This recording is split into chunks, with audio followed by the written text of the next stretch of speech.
Il y a encore quelques années, pour se procurer une imprimante 3D, il fallait avoir un budget à minimum 4 chiffres et les machines n'étaient pas forcément très précises. C'était une technologie qui venait de naître. Mais de nos jours, l'impression 3D commence à se démocratiser et on peut trouver des imprimantes à des prix très abordables. Salut à tous, c'est Sberky et aujourd'hui on va parler des imprimantes 3D les moins chères du marché.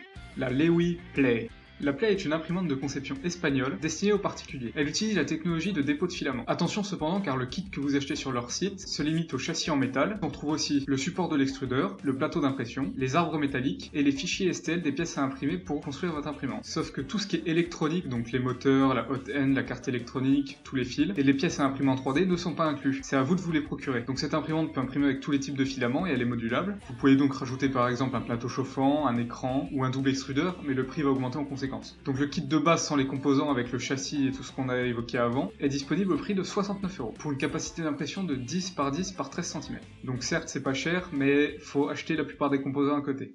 La Pitchy. La Pitchy est une mini imprimante de conception canadienne qui fonctionne par stéréolithographie. Donc j'ai déjà expliqué le principe de la stéréolithographie dans une de mes anciennes vidéos, donc n'hésitez pas à aller voir, je vous mets le lien dans la description. Donc cette imprimante est quasiment dénuée d'électronique et elle se connecte à votre ordinateur par un simple câble audio que vous branchez donc sur la prise de jack. Ensuite c'est un logiciel open source qui est un script pour Blender 3D qui s'occupe du reste. Il se charge donc de transformer le modèle 3D en fichier audio dont les impulsions vont contrôler le déplacement des miroirs pivotants qui réfléchissent le faisceau laser. Et donc c'est ce faisceau laser qui va faire durcir la résine. Donc forcément avec cette imprimante, la résolution est pas énorme, on atteint une précision maximum de 0,2 mm. Cette imprimante est utile pour créer des objets simples, et vous pourrez difficilement imprimer des petites pièces ou des objets plus compliqués avec des supports, etc.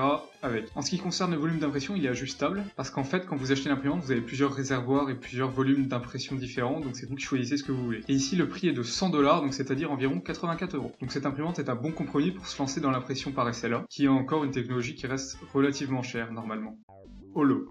Holo est une imprimante 3D très particulière. En fait, vous possédez déjà la moitié de la technologie pour la faire fonctionner, car elle utilise votre téléphone. Holo, c'est encore une imprimante qui utilise la stéréolithographie, sauf que ici, la source de lumière, c'est pas un projecteur, c'est votre téléphone. Donc le boîtier est alimenté par batterie, et l'entreprise met à votre disposition une application dédiée, que vous pouvez installer sur votre téléphone. Le volume d'impression est de 72 par 124 par 52 mm, et le boîtier pèse 780 grammes. Donc l'application fonctionne avec iOS, Android et Windows Phone, et le boîtier Holo s'adapte à la taille de votre écran jusqu'à 5,8 pouces. Donc c'est vraiment une imprimante qui fonctionne avec la plupart des smartphones sur le marché. Avant chaque impression, elle se calibre automatiquement au niveau de l'axe Z, donc ça veut dire que vous pouvez la déplacer et continuer à imprimer partout. Elle a une résolution qui va jusqu'à 42 microns, elle est silencieuse, grâce à la technologie SLA, et elle a elle aussi un prix de 99 $, donc 84 €. Donc cette imprimante est plus précise que la Pitchy, en plus d'être insolite car elle utilise votre téléphone. C'est donc vraiment un bon compromis si vous voulez pouvoir imprimer partout, sans avoir à vous trimballer une grosse imprimante. La 101 €.